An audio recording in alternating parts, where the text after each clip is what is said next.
Baik ya, kita mulai untuk perkuliahan aljabar linier dan matrik. Dan untuk pertemuan hari ini saya akan menjelaskan sistem persamaan linier. Apa saja yang akan kita bahas dalam pertemuan hari ini? Yang pertama, sekitar atau pendahuluan sistem persamaan linier. Kemudian yang kedua, definisi sistem persamaan linier atau disebut SPL. Kemudian yang ketiga, menyelesaikan atau solusi sistem persamaan linier yang memiliki tiga kemungkinan. Kemudian yang berikutnya adalah interpretasi sistem persamaan linier secara geometris, dan di akhir kita akan latihan soal untuk sistem persamaan linier. Baik, langsung saja ya untuk yang pertama. Jadi di sini para mahasiswa mampu menjelaskan, mampu memahami, mampu membedakan antara persamaan linier dengan sistem persamaan linier. Saya akan menjelaskan terlebih dahulu apa itu sistem persamaan linier, apa itu persamaan linier. Coba kita lihat bedakan. Yang pertama adalah persamaan linier, yaitu suatu persamaan yang mempunyai variabel derajat paling tinggi 1. Jadi secara umum persamaan linier itu terdiri dari n variabel dan didefinisikan persamaan itu dalam bentuk seperti ini ya. Jadi ini A1X1 gitu ya. A2X2 dijumlahkan sampai dengan AN/XN sama dengan B, di mana A1, A2, B merupakan bilangan real.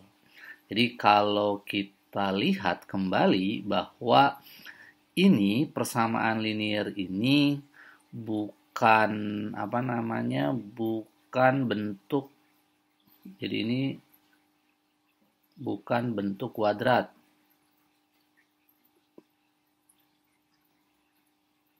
gitu ya, atau bahkan pangkat 3 atau kubik dan lain-lain gitu ya. Dan itu bukan bentuk perkalian, jadi bukan perkalian juga gitu ya. Kemudian bukan bentuk trigonometri gitu ya. Bukan juga bentuk eksponen. Jadi yang harus kalian pahami, paling tinggi derajatnya 1 gitu ya. Coba Bapak akan berikan salah satu contoh sistem persamaan linier berikut ini. Coba kalian, mungkin para mahasiswa bisa membedakan antara persamaan linier dengan persamaan yang lainnya. Yang pertama, 3x tambah 2y sama dengan 6, derajatnya 1, variabelnya ada 2, berarti ini persamaan linier. X tambah 2y min 3z, ini persamaan linier terdiri dari 3 variabel. Yang C, X1 min X2 tambah 4 X3 tambah S4 sama dengan 10, ini juga persamaan linier. X kuadrat tambah X min 3, ini bukan persamaan linier karena ini bentuknya kuadrat, jadi ini bukan. 3 cos min 4 sin X sama dengan 5, ini juga bukan karena bentuknya trigonometri. Kemudian 2 log X min 3, ini bukan karena logaritma. Dan yang G, Y sama dengan, kalau dipindah ruas, tapi kalau di sini Y min E 2X min 1, jadi dipangkatkan 2X min 1 tambah 7, ini juga bukan persamaan linier karena yang diminta adalah persamaan linier ya. Jadi bisa membedakan ya antara persamaan linier dan bukan persamaan linier. Nah, lalu di sini kita bedakan juga persamaan linier dengan sistem persamaan linier. Kalau sistem persamaan linier, jadi ada sistemnya ya, merupakan sekumpulan.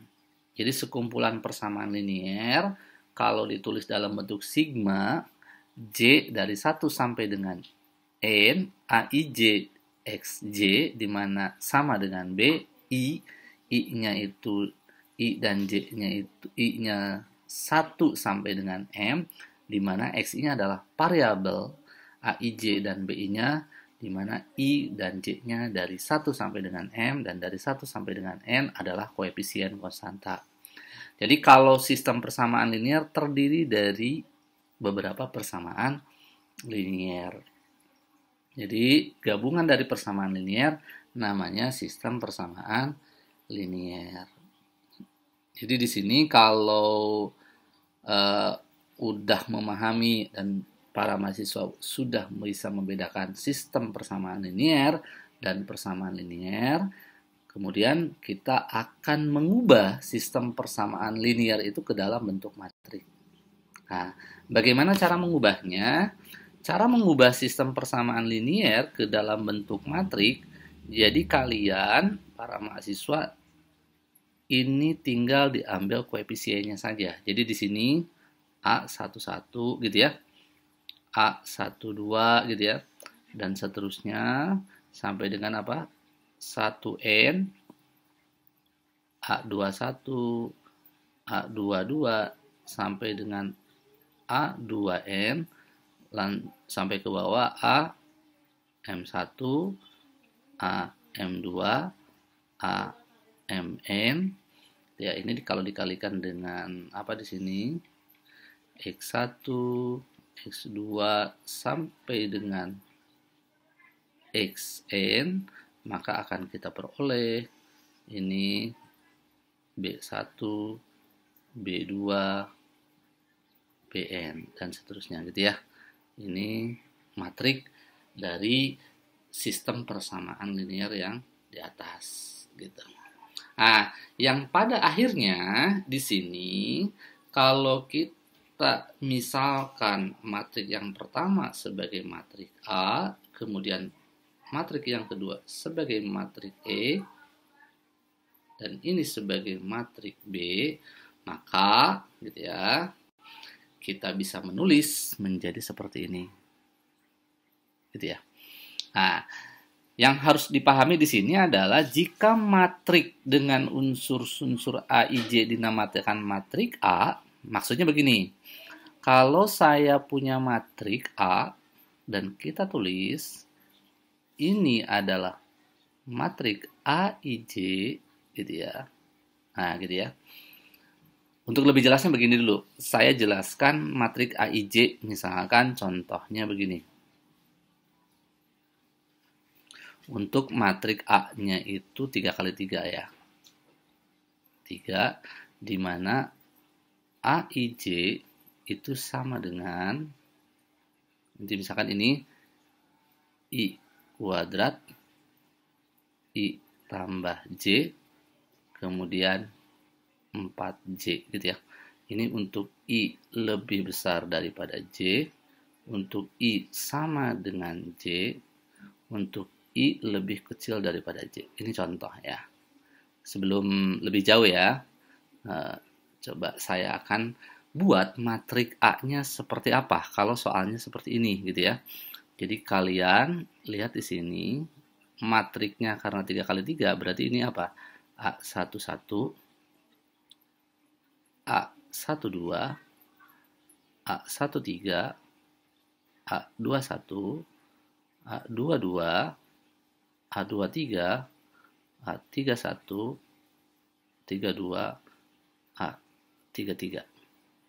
Nah, coba kalian isi matrik tersebut dengan definisi yang di atas. Nah, gini. Kalau I-nya lebih besar daripada J, jadi itu yang mana? Itu yang pertama. Jadi kalau 1 lebih besar daripada 2, gitu ya. Nah, salah kan? Berarti kalau I lebih besar pada J, mana? Yang I lebih besar pada J itu yang ini. Berarti ini, gitu ya. Maka jawabannya I kuadrat. Berarti di sini apa? 4.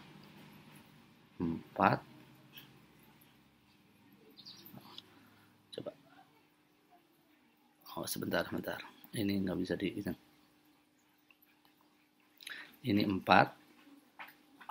Ini 4. Maaf, ini nggak bisa ditulis di sini.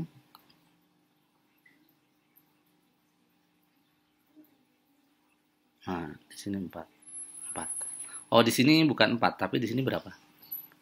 3. 3-nya dikuadratkan berarti berapa? Karena 2 kuadrat, 3 kuadrat, 3 kuadrat berarti ini bukan 4, berarti ini berapa?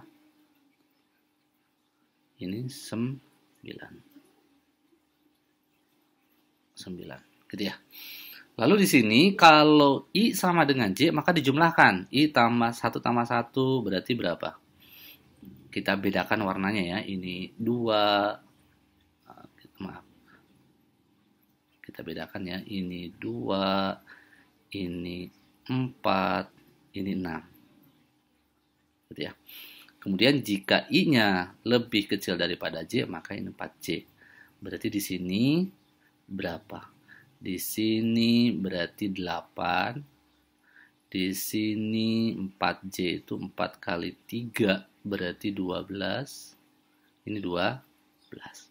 Jadi para mahasiswa mampu memahami bahwa IJK atau IJ itu menyatakan posisi baris dan kolom.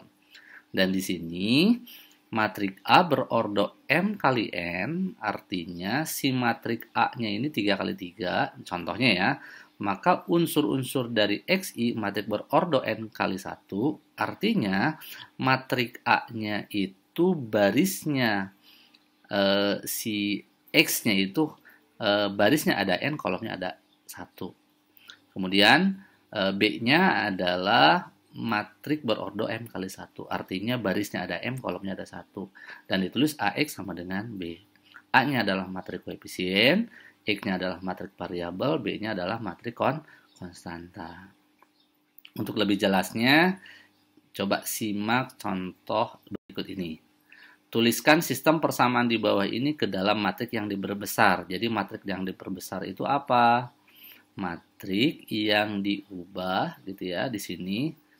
2 koefisiennya ini min 1, 1, 2, 4, 3, min 4, 2. Karena ada diperbesar, maka kita tambahkan matrik konstantanya itu berapa? 4, 3, 1. Nah, inilah yang disebut dengan matrik yang diperbesar atau augmented matrix. Jadi X dan Y-nya, Z-nya atau variabelnya kita hilangkan, tapi mahasiswa, oh ini maksudnya adalah sama dengan ini, gitu ya. Jadi ketika kalian mau menguraikan sebuah persamaan linier, sistem persamaan linier untuk menemukan X, Y, Z-nya atau menemukan variabelnya, maka langkah pertama adalah mengubah matrik itu ke dalam matrik yang diperbesar. Nah, kemudian solusi sistem persamaan linier itu solusinya 3 kemungkinan. Jadi metodenya bisa menggunakan metode Cramer, ini yang di SMA pernah ya, metode substitusi, eliminasi. Tapi saat ini untuk aljabar linier di bagian kedua saya akan jelaskan dengan menggunakan operasi baris elementer. Tapi dari beberapa cara atau beberapa metode yang digunakan, solusinya ada 3. Apa solusinya yang pertama? Solusinya tunggal. Bagaimana solusinya tunggal? Nanti akan dijelaskan. Atau yang kedua tidak punya solusi dari sistem persamaan linear itu. Dan ketiga memiliki solusi tapi banyak. Atau tak hingga banyak solusi. Gitu. Baik, kita lihat. Yang pertama, solusinya tunggal. Solusi tunggal itu kalau saya gambarkan atau saya representasikan dalam bentuk geometris, ini ada 2 garis nih, maka garis ini berpotongan di 1 titik. Gitu ya. Berpotongan di 1 titik ini dan 1 titik ini dinamakan hasil dari penyelesaiannya dan sifatnya tunggal. Jadi secara geometris dapat digambarkan hasil titik potong antar 2 garis itu terletak dalam 1 titik, yaitu X dan Y. Gitu ya. Jadi kalau kalian perhatikan, ini matriknya ya, matrik ini 1, 1, gitu ya. Lalu di sini adalah X, Y, gitu ya. Di sini 2, 5. Nah, ini 1, 4. Coba kita cek ya. Nanti ini di bagian kedua akan kita lihat determinannya nih. 1 kali 4, 1 kali 1. Itu nilainya 3. Berarti karena tidak sama dengan 0 gitu ya, maka solusinya apa? Solusinya tunggal. Jadi solusinya ada. Itu berapa? 1,1. Nah, kemudian berikutnya adalah SPL itu tidak punya solusi. Terjadi apabila apa? Jika secara geometris berupa garis sejajar. Atau jika dalam persamaan garis itu memiliki gradien yang sama. Jadi gradiennya sama, atau dengan kata lain garisnya itu sejajar, maka ini solusinya tidak ada. Kalau saya ubah persamaan ini menjadi seperti ini. Jadi seperti ini. Jadi di sini kita lihat ini X ditambah Y sama dengan 2. Yang kedua adalah X tambah Y sama dengan 3. Kalau kita ubah ke dalam matrik, berarti ini 1, 1, 1, 1. Lalu di sini X, Y, gitu ya. Di sini 2, 3. Kalau kita lihat, ya, apa determinannya ini? 1 kali 1 dikurangi 1 kali 1. Berapa? 0. Ya. Kalau 0 berarti solusinya bagaimana? Karena ada satu lagi. Jadi di sini solusinya tidak memiliki, gitu, tidak memiliki solusi. Tapi kalau tidak sama dengan 0 dipastikan solusinya tunggal. Satu lagi ya, di sini tahingga banyak. Jadi secara geometris apabila gambarnya berimpit dan memiliki hubungan kelipatan. Jadi titik potong kedua garis mempunyai sekali di sepanjang garis tersebut. Jadi ada 2 garis nih sepanjang garis ini. Nah, memiliki solusinya tahingga banyak. Coba kalau kita tulis ya, X tambah Y sama dengan 2, ini 2X tambah 2Y sama dengan 4. Kita lihat 1, 1, ini XY gitu ya, sama dengan 2, 4. Yang ini 2, 2. Kita lihat determinannya ya. 1 kali 2, 2 kali 1. Berarti berapa? 0. Jadi kesimpulannya begini. Apabila sistem persamaan linear itu memiliki determinan 0, maka 2 kemungkinan. Apa yang pertama? Tidak punya solusi atau solusinya banyak. Kalau solusinya banyak, berarti itu lihat hubungan antara 2 persamaan linear. Kalau merupakan kelipatan, maka dipastikan solusinya banyak. Tapi kalau bukan merupakan kelipatan dari persamaan linear yang lain, maka itu tidak ada solusi. Ya. Kemudian di sini kalian akan kita bahas kembali sistem persamaan linear bagian yang kedua. Bagaimana cara menyelesaikannya ketika solusinya banyak, bagaimana kita menyelesaikan jika tidak ada solusi. Dan di akhir perkuliahan ini, saya akan memberikan soal latihan. Yang pertama, selesaikan sistem persamaan linear ini dengan menggunakan metode Cramer. Silahkan diingat-ingat kembali waktu SMA. Ini silahkan menggunakan metode Cramer. Kemudian yang kedua, gunakan metode untuk menentukan nilai X, Y, dan Z dari soal 1, dan saya tambahkan satu soal lagi di sini. Tentukan apakah nomor 1 itu solusi dari persamaan dari sistem persamaan tersebut.